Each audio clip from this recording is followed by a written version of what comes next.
The quarterback absolutely sucks. I think we all know that. And this head coach continues to go down with the worst quarterback in the league as this ship sinks yet again.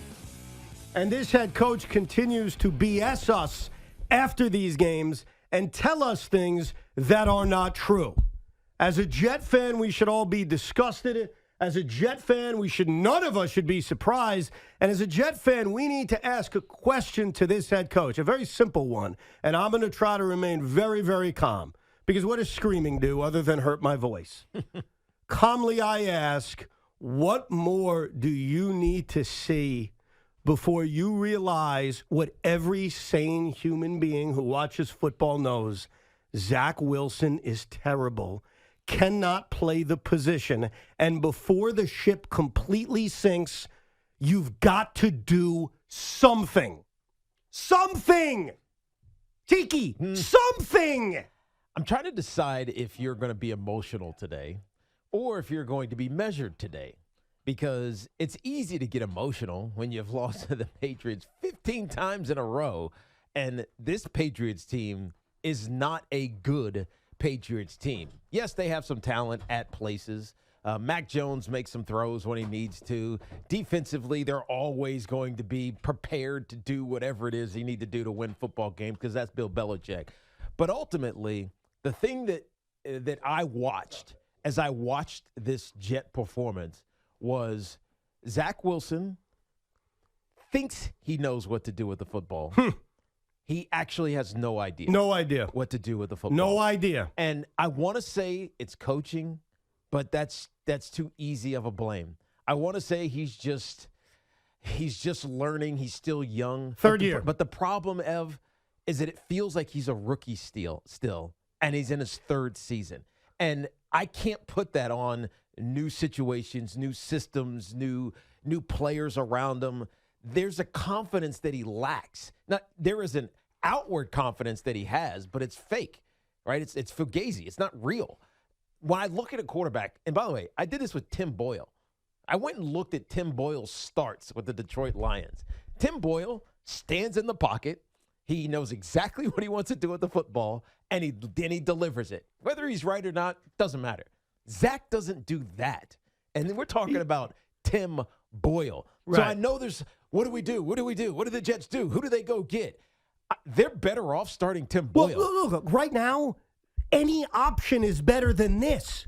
The analogy I use is the ship is sinking. It's sinking to the ground. And as the head coach and general manager, because he deserves a lot of blame for this as well, you have to decide, are we just going to try to do the same thing over and over again as the ship sinks, or are we going to try something different? Nobody is suggesting, even though you did watch some Tim Boyle tape and you came away reasonably impressed, I am not suggesting. Not impressed, just at least he knows what he's doing. Well, anybody right now is a better option. Like, when would I have pulled Zach Wilson during yesterday afternoon's game? Many times.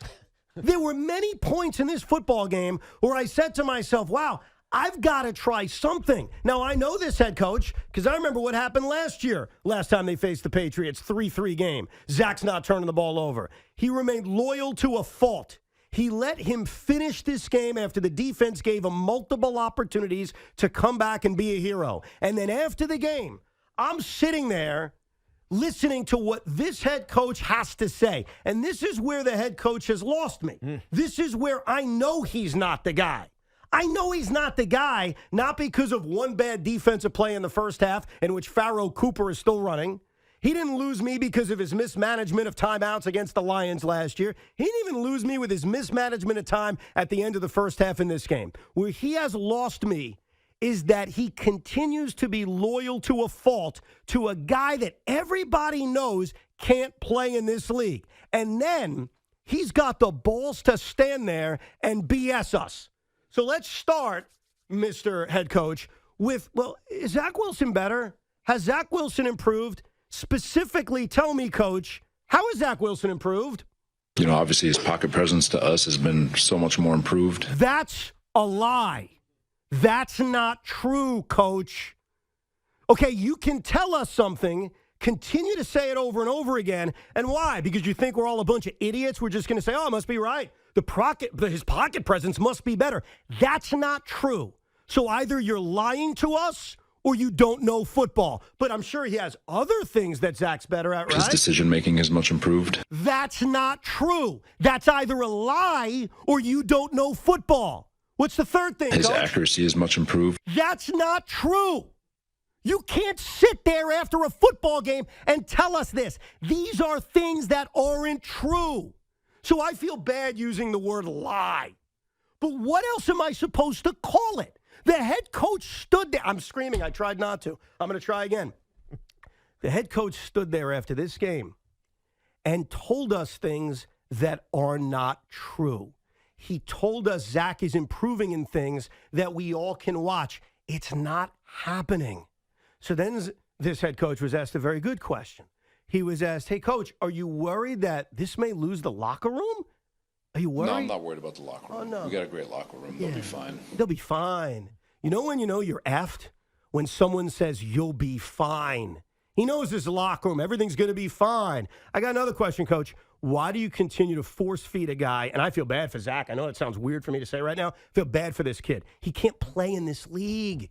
He can't play, and he's under the bright lights of New York City, and he's got a head coach lying to his fan base, and he's got 80,000 people booing his ass because he's bad at football. I genuinely feel bad for him. This is quarterback abuse. This is fan base abuse. This is locker room abuse that this head coach continues to do. But one last thing, Coach. Why do you force feed this guy down our throat? Why? Why, Coach, do you continue to play Zach Wilson? Right now, Zach is the best player in the In the what? He's who gives us the best chance to win. Is he? And Is he? so that's basically that would be the cleanest answer. Oh, that's the cleanest answer. That's the dirtiest answer because it's BS. Right now, Randall Cobb at quarterback would give this team a better chance to win. Tiki, why does this guy continue to tell us stuff that is so blatantly not true about this kid who cannot play in the NFL? He cannot play in the NFL. We all know this. Yeah. You know this. I know this. Everybody knows it. We're trying to be sort of nice about it. He cannot play in this league. And this head coach is abusing his quarterback, and he's abusing us as fans, that he continues to put him out there. He wants to believe. It's hard for me to argue with anything that you just said. Now, Coach Saleh has to lie at this juncture. He has to protect the ego of his quarterback. That's why he's doing those things. Is it convincing to fans? Of course not. Is it convincing to you? Definitely not, as you're screaming about this. But the challenge for the Jets right now is that they actually do have a pretty decent defense. Yeah, they made some mistakes. I think Jordan Whitehead screwed up on the Pharaoh Cooper touchdown. But, I mean, at the end of the day, this team has talent. They have a good running back. They have some good wide receivers. They have good defense. And at 1 and 2, the season is not over. And so what Robert Saleh is trying to do is keep his locker room together. Not we're fine, because I don't think they're fine. I think there's some friction and some frustrations that you're starting to see. Just a little bit. And you'll start to hear it as they keep losing, because they're going to get destroyed if they play like this and Zach Wilson's the starting quarterback by the Kansas City Chiefs. But the challenge for Zach right now is that he's got to show the good face. He's got to smile like he's okay. And eventually, he's going to get benched. That's the reality Eventually. of it. Eventually, When? he's going to When get the benched. season's too dead? It should be now. Oh, so you agree with me? It should be now. We have reached the point, and I'm surprised that I'm actually surprised. But here's the thing, that we're there this quickly. But here's the thing: you can't do it because the fan base is clamoring for it. No, it has nothing to do with the fans. And so, but hold on. This is where Robert Saleh has to be careful, because he's now saying Zach's okay. Zach gives us the best chance to win, even though he struggled to get that out. He's saying this publicly. So this is his public stance. Zach's not the problem type of thing, right? The reality is he is. And so when he does make that change, it's going to be because the fan base is clamoring, even though it likely is because Zach just needs to be. He needs to be. You know what I mean? He needs to make the change. But this coach, but the longer he waits, the more it sounds like he succumbed to public pressure. But this coach has done this before.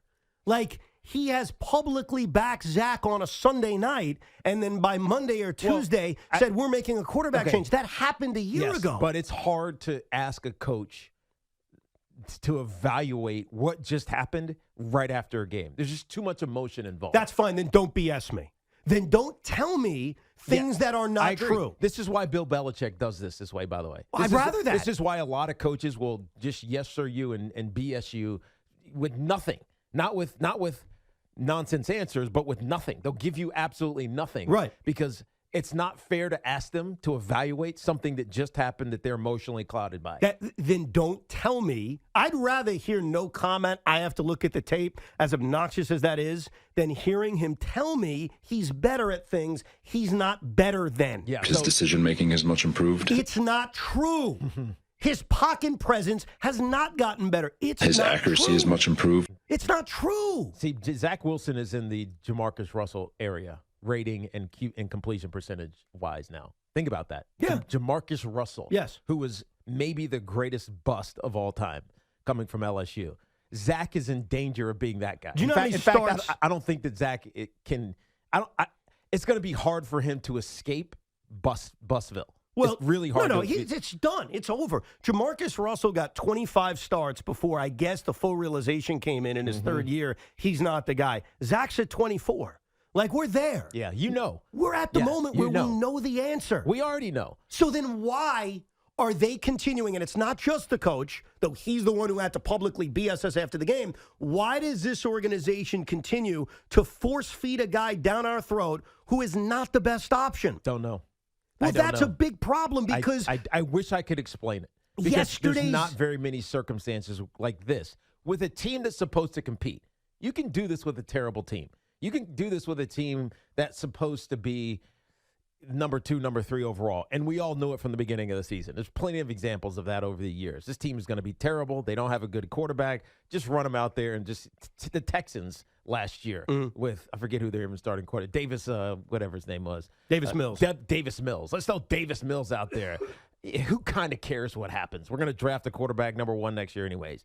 If you're that team, it's okay to run a bust in Zach Wilson out there. But the Jets aren't that team. And it's also a head coach that has now coached 37 games for the New York Jets. He's 12-25. You have to win games. Yeah.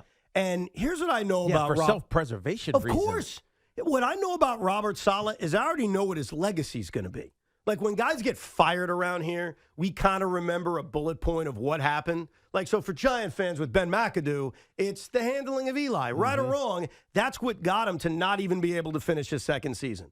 On the tombstone of Robert Saleh's Jet career is this BS with Zach Wilson. And does Joe Douglas deserve a lot of blame? Of course. I'm not exonerating him. We can have the same fights that we had all spring and summer long, that they needed a real backup here, that Zach shouldn't have been on the roster, that 2 weeks ago when Aaron Rodgers got hurt, they needed to add a veteran backup right away. A lot of us are on record as screaming that and saying that. But in the situation of now, there's no way Zach Wilson should have finished yesterday's game. And I don't want to hear about one good drive. Well, I don't want to hear it. Yeah. I don't want to hear about one good drive when Bill Belichick is telling you, I'll give you points to take time off the clock. If that's what we're going to cite for the hope of Zach Wilson, then it's over. Then you already know it's over. Yeah. No, it is. It's done. It's done with Zach.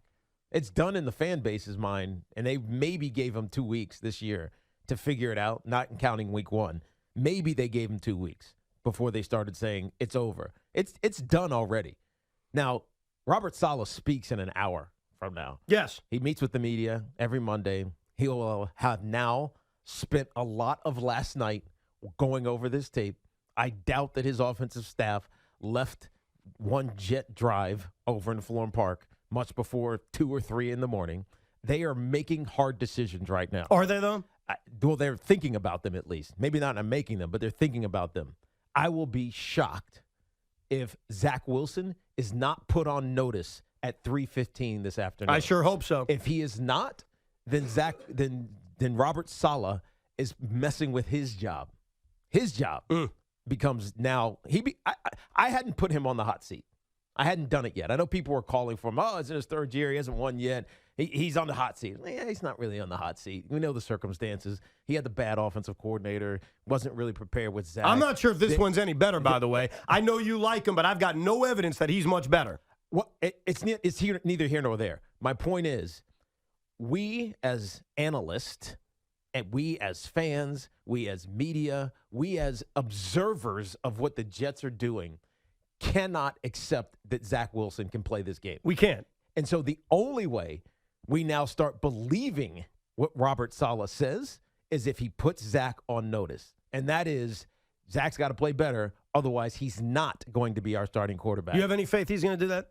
I hope to God he does. I hope to God he does that, but more so, I hope to God that when Robert Saleh meets the media after less than 24 hours of thinking about it, he just flat out says what we all know, despite having no faith in Tim Boyle. Tim Boyle gives them a better chance to win. He does. You want to know why?